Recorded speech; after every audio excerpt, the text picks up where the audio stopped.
जनवरी में इंदिरापुरी में नुहा अपार्टमेंट में और बगल में मुंडेश्वरी अपार्टमेंट में गृह विधन करके चोरियां हुई थी।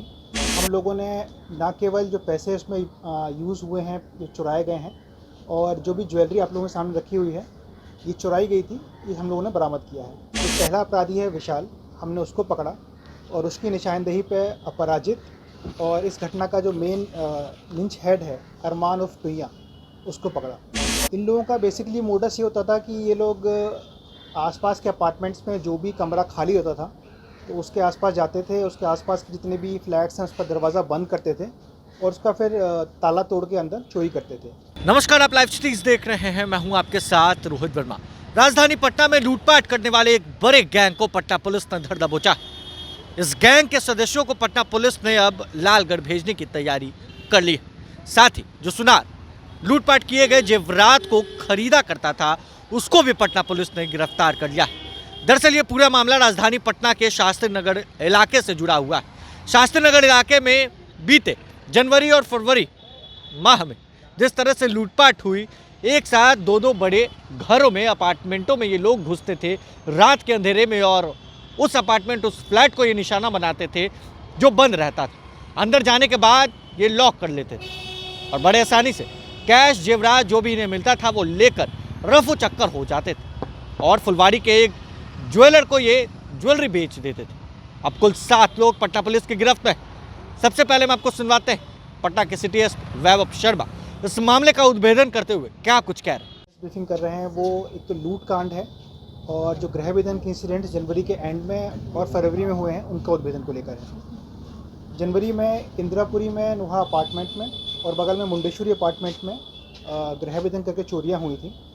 इसके लिए टेक्निकल एविडेंस का प्रयोग करके हम लोगों ने ना केवल जो पैसे उसमें यूज़ हुए हैं, जो चुराए गए हैं, और जो भी ज्वेलरी आप लोगों के सामने रखी हुई है, ये चुराई गई थी, ये हम लोगों ने बरामद किया है। इसमें जो अपराधी है उसके द्वारा जो चुराया गया मोबाइल था उसको प्रयोग किया गया और जिसके फलस्वरूप हम लोगों ने जो ट्रैक लगातार हम कर रहे थे, तो जो पहला अपराधी है विशाल, हमने उसको पकड़ा और उसकी निशानदेही पे अपराजित और इस घटना का जो मेन लिंच हेड है अरमान उर्फ टुइया, उसको पकड़ा।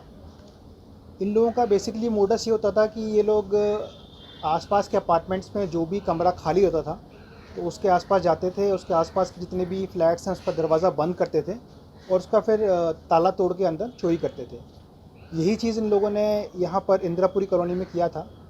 ये अरमान उर्फ टुइया अपने मित्र मोहम्मद बाबर के घर पे, जो कि इंदिरापुरी अपार्टमेंट में ही था, वहीं पर ये लोग इकट्ठे हुए थे। इनके साथ मोहम्मद बाबर, मोहम्मद इब्राहिम, मोहम्मद शहजाद उर्फ छोटू, ये लोग इस घटना में पूरे संलिप्त थे। ये लोग मिलकर पहले तो इंदिरापुरी अपार्टमेंट में गए, वहाँ पर इन लोगों ने गृह विधन की घटना को अंजाम दिया। उसके बाद ये लोग मुंडेश्वरी अपार्टमेंट में गए तो वहाँ पर भी इन्होंने सोना, जवाहरात और पैसे वगैरह चुराए।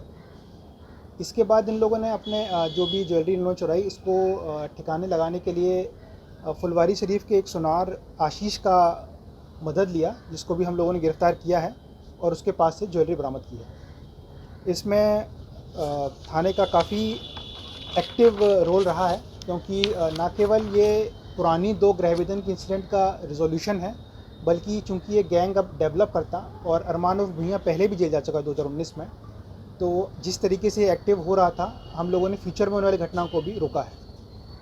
इसमें कुल 7 गिरफ्तारियां हुई हैं, जो हैं विशाल कुमार, अपराजित उर्फ बिट्टू, अरमान उर्फ टुइया, मोहम्मद बाबर, मोहम्मद इब्राहिम, आशीष कुमार और मोहम्मद शहजाद। इसमें मुख्यतः जो हमारी टीम रही है वो हैं इंस्पेक्टर साहब मोहम्मद रमाशंकर, नागमणि, स्मिता सिन्हा, प्रहलाद कुमार, सोना लाल, वन्य सिपाही लोग। इसके साथ जो दूसरी मुख्य घटना का उद्भेदन किया है, इसमें भी तो आपने सुना कि किस तरह से जेल से निकलने के बाद इसने गैंग बनाया, गैंग को अपना सक्रिय किया और लूटपाट की घटना को पटना में अंजाम देने लगा। वहीं आपको बताएं कि इस मामले में 7 आरोपी अब पटना पुलिस के हत्थे चढ़ गए। वहीं वैभव शर्मा जो पटना के सिटी एसपी, उन्होंने ये भी बताया है कि ये जेल में जा चुका है, यानी इसका आपराधिक इतिहास है और ये बाहर निकलने के बाद अपने साथियों को एक्टिव किया। एक्टिव करने के बाद ये लूटपाट की घटना को अंजाम देता था। साथ ही आपको बताएं कि लाखों के कैश और साथ ही साथ जेवरात जो है वो पुलिस ने बरामद कर लिया। अब देखना है कि पटना पुलिस ने एक बड़े गैंग का भंडाफोड़ किया है तो क्या पटना में जिस तरह से लूटपाट होती है, घरों में अपराधी घुसकर महंगे महंगे चीज़ों को गायब कर देते हैं, तो क्या वो कम होती? बहरहाल इस खबर में बस इतना ही। अगर आपने अब तक लाइव सिटीज को सब्सक्राइब नहीं किया है, जल्द से जल्द लाइव सिटीज को सब्सक्राइब कर ले, साथ ही साथ हमारे फेसबुक पेज को फॉलो करना, वीडियो को लाइक शेयर करना बिल्कुल भी ना भूलें। धन्यवाद।